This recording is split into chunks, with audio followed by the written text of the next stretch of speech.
Hoje, 17 de março, marca os 50 anos da morte de Alexandre Vanucchi Leme, estudante assassinado por agentes da ditadura militar. Acusado de integrar a Ação Libertadora Nacional, Alexandre foi preso em 16 de março de 1973 e levado ao DOI-CODE em São Paulo, onde foi torturado durante todo o dia. Seu corpo foi encontrado no dia seguinte por um carcereiro que iria buscá-lo para uma nova sessão de torturas. Para honrar a memória do estudante, um ato será realizado hoje às 16h na Faculdade de Direito da USP, no Largo São Francisco. E depois, às 19h, será celebrada uma missa na Catedral da Sé, com a presença de familiares, amigos de Alexandre e também quem quiser comparecer. Abertos ao público, os eventos são uma realização do Instituto Vladimir Herzog, da Comissão Arnes e do Núcleo de Prevenção da Memória Política. A gente vai falar sobre esse assunto com Adriano Diogo, ele que é geólogo sanitarista, coordenador do Setorial Nacional de Direitos Humanos do Partido dos Trabalhadores, ex-preso político e ex-deputado estadual de São Paulo, presidiu a Comissão da Verdade do Estado, e com César Novelli Rodrigues, historiador, trabalha junto ao Núcleo Memória de São Paulo, onde desenvolve pesquisas para o Memorial da Luta pela Justiça e realizações educativas em lugares de memória vinculados ao período da ditadura civil-militar, como o Memorial da Resistência de São Paulo, antigo DEOPS, e o ex-DOI-CODE de São Paulo. Sejam bem-vindos, Adriano e César, bom dia. Bom dia, Marilu. É um prazer estar aqui, viu? Prazer é o nosso recebê-los. Adriano, a gente vai começar com o Adriano, né, César? Porque o Adriano estava ali nessa época, era colega, né, do Alexandre na faculdade, na USP, e eu queria que você contasse, Adriano, fala um pouquinho, né, como é que era o Alexandre Vanucchi Leme, um pouco da história dele. Bom, o Alexandre, eu entrei em 1969 na Geologia da USP. O Alexandre entrou em 70, no outro ano, né? Eu conheci na condição de calouro, assim, da geologia. Mas logo percebi que ele tinha uma capacidade muito grande de elaboração política, de relacionamento com os outros colegas da turma dele. Então, ele veio do interior, veio de Sorocaba, e como ele morava numa república, sozinho aqui em São Paulo, sem a família, não era todo fim de semana que ele voltava para casa, ele vinha muito na minha casa, na casa dos meus pais, né? Que eu ainda não era casado, e ele vinha na casa dos meus pais me visitar, passar fim de semana, e depois mesmo quando eu casei ele continuou frequentando, nós éramos muito amigos pessoais, né? E o Alexandre era uma pessoa muito especial, muito estudioso, porque isso eu queria te falar, viu, Marilu e César? As pessoas que resistiram à ditadura, a Deparei trouxe esse dossiê aqui de mortos e desaparecidos políticos, organizado pela Melinha Teles, pela Janaína, e trouxe esse documento que o Paulo Vanucchi organizou sobre as pessoas que foram mortas e desaparecidas na ditadura. Aqui tem a biografia de pelo menos 500 Alexandres. 500 Alexandres. Então, se as pessoas não entenderem o que foi essa geração, o que foi esse processo histórico que gerou tantas vítimas, tantos mártires, e um universo de pessoas daquela época que foi presa, torturada, se as pessoas não entenderem esse fenômeno, não conseguem entender sobre o que nós estamos falando. Até eu estava pesquisando, Marilu, eu posso até mandar no seu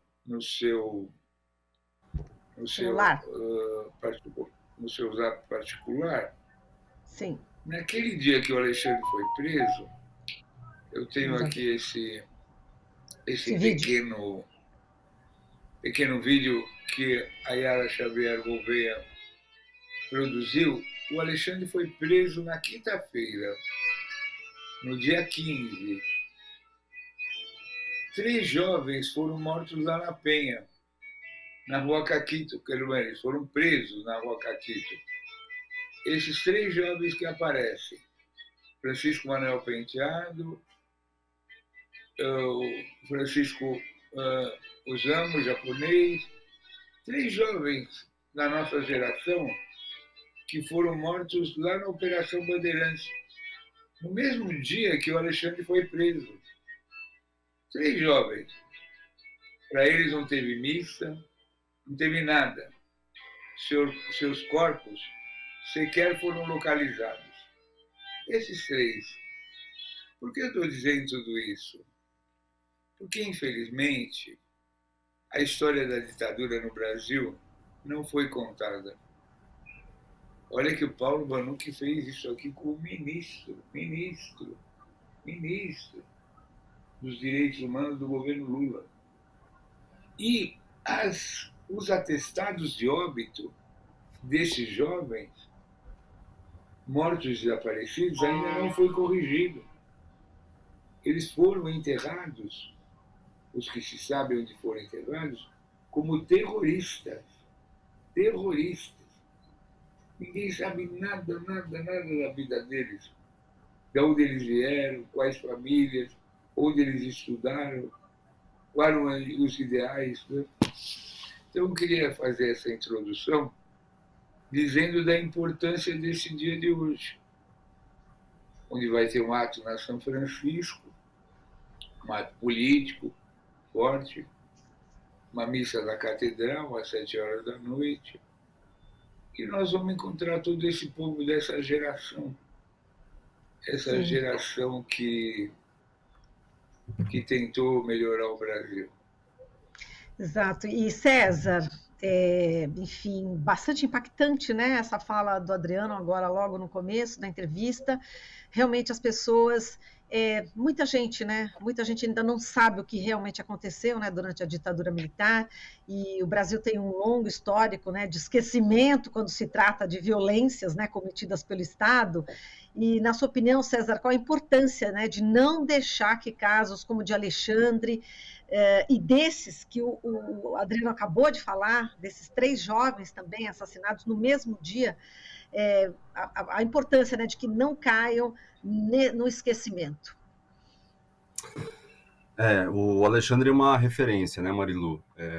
Eu acho que a gente trabalha, pelo menos no meu caso, eu trabalho no núcleo de preservação da memória política, e a gente entende a memória como algo vivo, como algo que é perene. Então a gente trabalha não só com os acontecimentos do passado, mas a compreensão de que esses acontecimentos, eles moldam o nosso presente, e só quando a gente conhece o nosso presente é que a gente pode trabalhar com o futuro. Então a gente entende que o Brasil ele vive esse longo histórico, né, de violência, de uma violência que é perpetrada pelo Estado, e a gente precisa de mecanismos para que a gente não repita essa violência. Então quando a gente está falando sobre trabalhar com memória, é justamente isso, para que a gente possa conhecer o passado, entender o presente e construir o futuro. Então, é nesse sentido que a gente trabalha com memória. Certo. E César, e apesar dos esforços, né, como os da Comissão Nacional da Verdade, os crimes da ditadura militar seguem impunes, né?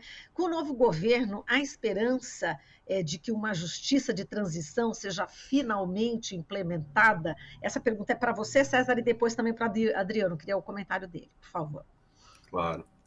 Sim, quando a gente fala sobre justiça de transição, Marilu, a gente está falando sobre 4 eixos, né, da justiça de transição. O primeiro eixo de memória e verdade, o segundo de justiça, o terceiro de reparação e o quarto de não repetição. Então, quando a gente está falando sobre o trabalho desse novo governo, a gente tem a esperança, né, e a gente luta, nós, entidades da sociedade civil, que lutam principalmente pelos direitos humanos, que a gente consiga, né, a aplicação desses eixos de justiça transicional. Então, a gente entende que tanto o Ministério da Justiça quanto o Ministério dos Direitos Humanos e Cidadania possam criar mecanismos, né, para que a justiça de transição seja implementada nos seus 4 eixos, porque nesses últimos anos, ou pelo menos desde a redemocratização, sempre foi trabalhado um ou outro eixo, mas não os 4 de forma simultâneas. E a gente entende que para que a gente não repita um passado de violência, né, é fundamental que a justiça de transição seja implementada na sua aplicação total. Então, esperamos que esse novo governo, né, com todo também o apoio da sociedade, possa finalmente, digamos assim, trabalhar com a justiça de transição na sua integralidade. Falando em justiça de transição, já lembro do filme, né, Argentina 1985, onde a Argentina realmente deu o exemplo aqui, né, para todos os da América do Sul que sofreram essas barbaridades. E, Diogo, enfim, inspirado até nesse Argentina 1985, o que você espera agora do novo governo em relação à questão da punição, né, da punição por esses crimes da ditadura militar? Bom, Marilu, eu não espero muito ou não espero nada. Não espero muito e não espero nada. Porque o novo governo ele tem uma importância histórica fundamental, que ele interrompeu o ciclo militar bolsonarista, que felizmente foi interrompido.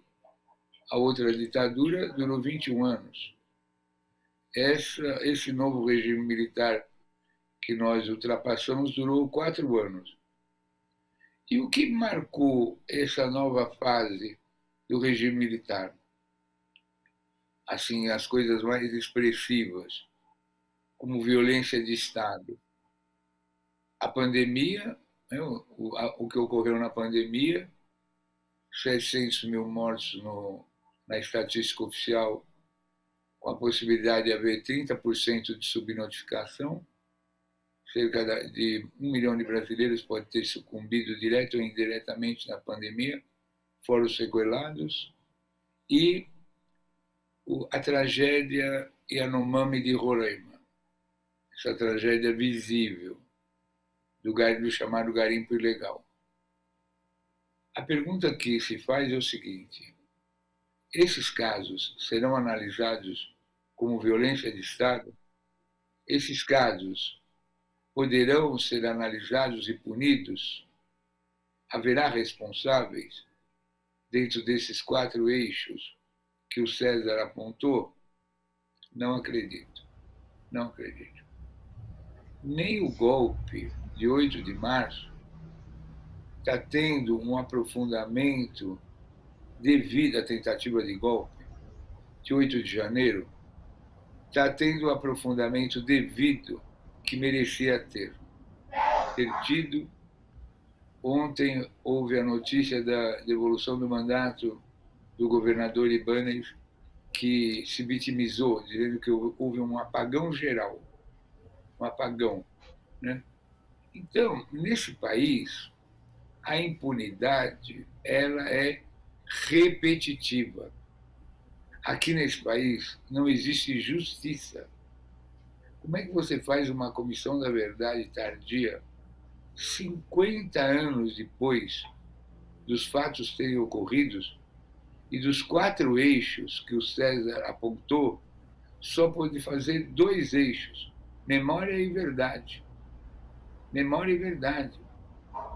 E todo mundo sabe que o discurso oficial da preparação do golpe contra a presidente Dilma foi ela ter apoiado integralmente as ações da Comissão Nacional da Verdade. Né? Então, esse é um país que não tem jeito, Maria. Isso aqui é um país que não tem jeito. Esse é um país que não repara, que não reconhece qualquer ustra. Vamos voltar a falar do Alexandre para não perder o fio da meada. Quando Alexandre foi morto, dia 17, quando ele foi preso, na quinta, dia 15, ficou 2 dias sendo torturado. Quem o matou? Quem coordenou os trabalhos de tortura? Carlos Alberto Brilhante Ustra, que à época, covardemente, usava o codinome de Major Tibiriçá. Que horas eu cheguei lá, na OBAN, naquela prosaica delegacia da Vila Mariana, da esquina da Tomás Carvalhal com a Rua Tutóia. Cheguei lá por volta de meio-dia, meio-dia e meio. Estava me preparando para ir para a USP. Era o grande dia da recepção aos calouros daquele ano de 73.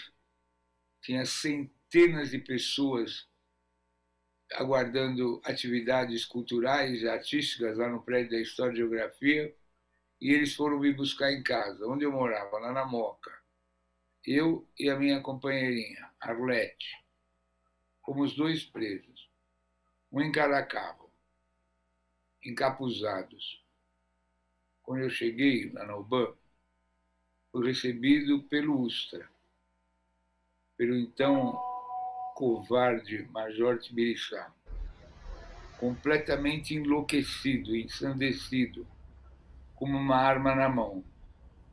Retirou o meu capuz, pôs a arma no meu rosto, falou: "Você sabe que arma é essa aqui?" Eu falei: "Não tenho a mínima ideia.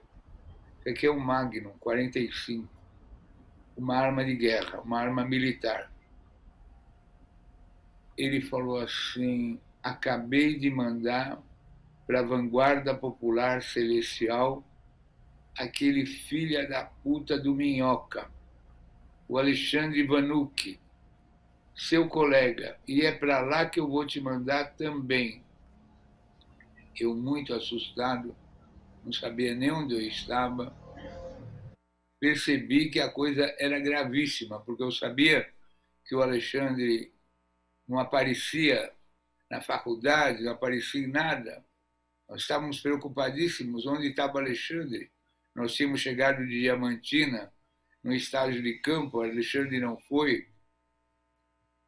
Então, quando o major, né, como ele chamava na época, se afastou para preparar a sala de tortura do meu interrogatório, ficou um militar ao meu lado. Eu olhei para ele e falei assim: "Quem que é esse senhor aí?" Ele falou: "É o comandante de tudo aqui." Eu falei: "Onde está meu amigo Alexandre Minhoca?" Ele falou assim: "Acabou de morrer. Está lá na cela forte, que alguns chamam de X0. Está lá no cofre, estribuchando em sangue. Sai sangue pela boca, pelo nariz, pelos ouvidos, até pelos olhos." Falei: "Meu Deus." Aí eles enrolaram o corpo do Minhoca num tapete e jogaram o corpo do Alexandre num Opala, num porta-mala de um carro, e levaram o corpo dele até o cruzamento da Rua Brecher com a Celso Garcia. E lá simularam um atropelamento de um caminhão que veio assim que o corpo foi jogado no chão, e o corpo do Minhoca foi esmagado por esse caminhão previamente combinado para simular o atropelamento. Envolveram o corpo do Alexandre em um cal, e o enterraram numa vala em Perus, no cemitério de Perus. A família demorou 10 anos para conseguir recuperar o corpo, localizar e recuperar o corpo e trazer os restos mortais de volta para Sorocaba. Então, Marilu, todo mundo sabe, todo mundo viu, todo mundo depois sobre isso. E quando o professor Fábio Comparato abriu um processo para que o Estado brasileiro reconhecesse o Ustra como torturador, que disse a justiça brasileira, ele está protegido pela interpretação da lei da anistia, portanto não pode ser julgado. Como centenas de casos de torturadores confessos que foram colocados na justiça por familiares e por vítimas. Então, essa é a história do nosso país, essa é a história da nossa justiça. O processo da reinterpretação da lei da anistia dorme nos escaninhos do Supremo, sem a mínima possibilidade de ser reavaliado. Então, se os crimes da ditadura brasileira não for da anterior não forem julgados, se os torturadores não forem punidos, como disse você com muita propriedade no filme argentino 1985, sobre o processo de julgamento dos militares ainda no governo Alfonsín, na Argentina. Se isso não ocorrer no Brasil, todos os crimes decorrentes do Estado, sejam as chacinas nas favelas, sejam os crimes da pandemia, o genocídio do povo Yanomami, qualquer coisa não pode ser julgada, não pode ser julgada. Por isso que esses acontecimentos que ocorreram no dia 8 de janeiro em Brasília, embora tenha tido centenas e centenas de pessoas presas, agora estão sendo libertadas, só um núcleo duro, os mandantes, os financiadores, os patrocinadores, as pessoas que tiveram por trás desses atos terroristas, não serão punidos. Todo mundo viu aquele coronel da Polícia Militar ontem depondo, dizendo que os integrantes do Exército impediram que houvesse prisões, impediram que se interrompesse os atos de vandalismo em Brasília. Então, aqui no Brasil se costuma dizer que a ditadura foi civil-militar. A nossa ditadura não foi civil-militar. A nossa ditadura foi militar. E desde então eles não pararam de mandar. Não pararam de mandar. Continuam mandando, fazendo e desfazendo. Bom, é tão chocante, né, a gente ouvir o relato de uma pessoa que viveu a história na pele, né, como você, Adriano, e sabe, né, exatamente como que o Alexandre Vanucchelemi morreu, porque, enfim, foi informado ali mesmo nesse momento da sua tortura. E aí eu passo para o César, né?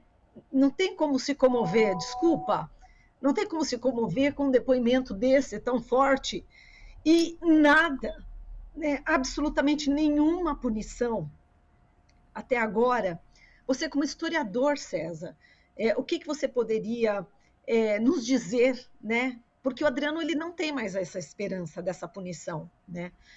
Você, como historiador e enfim, estudioso e pesquisador, como é que você vê esse momento, né, do Brasil, onde o Adriano também relatou a questão do 8 de janeiro?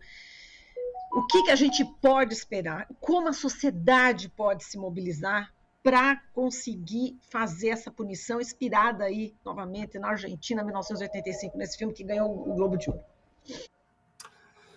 Marilu, como você disse, não tem como a gente ficar sem se impactar com o relato, o testemunho de pessoas como o Adriano Diogo.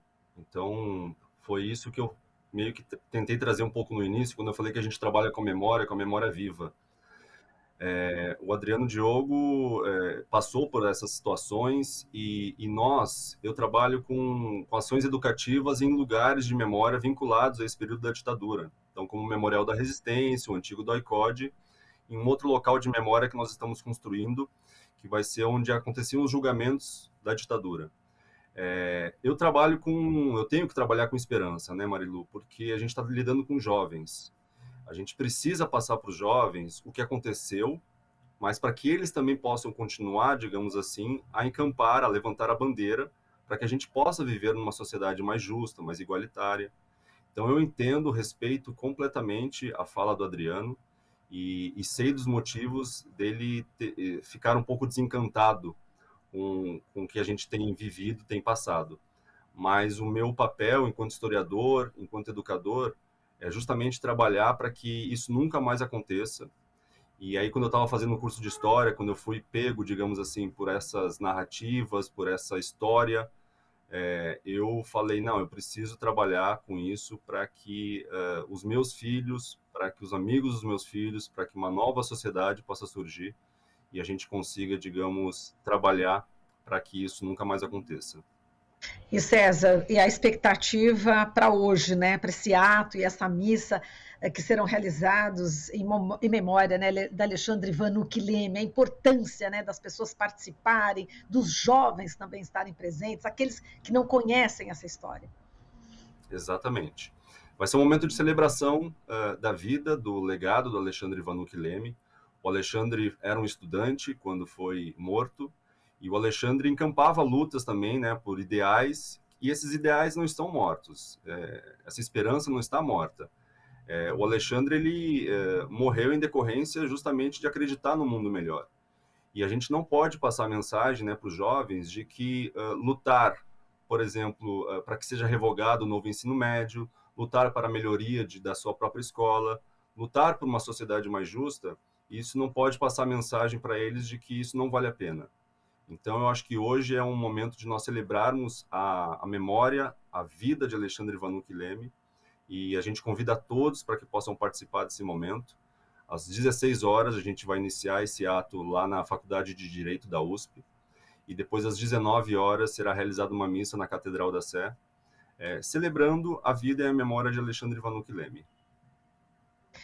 Adriano, quero te dar um forte abraço, querido, por toda a sua luta, e a gente compreende, como diz o César, né, compreende muito bem o motivo, né, pelo qual você agora não tem esperança que esses militares, enfim, essas pessoas que cometeram esses crimes da ditadura militar e também desses 4 anos do governo Bolsonaro, como você bem citou, sejam realmente punidos, né? A gente entende perfeitamente. Eu gostaria de abraçar vocês dois, né, pela luta, né, um sofrendo aí na pele, né, na pele mesmo, todo esse sofrimento, e o César, né, que transmite aí também a esperança de que um dia, quem sabe, né, a gente possa mudar essa realidade. Adriano, a gente está no finalzinho aqui do jornal, não sei se você gostaria de falar, temos 1 minutinho, se quiser falar mais alguma coisa, fica à vontade, meu querido. Eu convivo muito com o César, gosto muito dele, faz um trabalho incrível no Núcleo da Preservação da Memória, lá no Memorial da Resistência, com Politi. Mas eu estava reparando aqui atrás da estante de livros do César, no ombro esquerdo dele, é o nome da Marielle, e as variações do nome Marielle. Então, minha querida Marilu, a Marielle, vereadora do Rio de Janeiro, assassinada junto com o motorista. Olha lá. Ele está mostrando aqui, gente, quem está na rádio, Marielles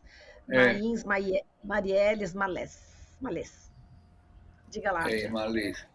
Então, o assassinato da Marielle, agora o Ministério da Justiça está pedindo a federalização, que o Ministério Público do Rio de Janeiro.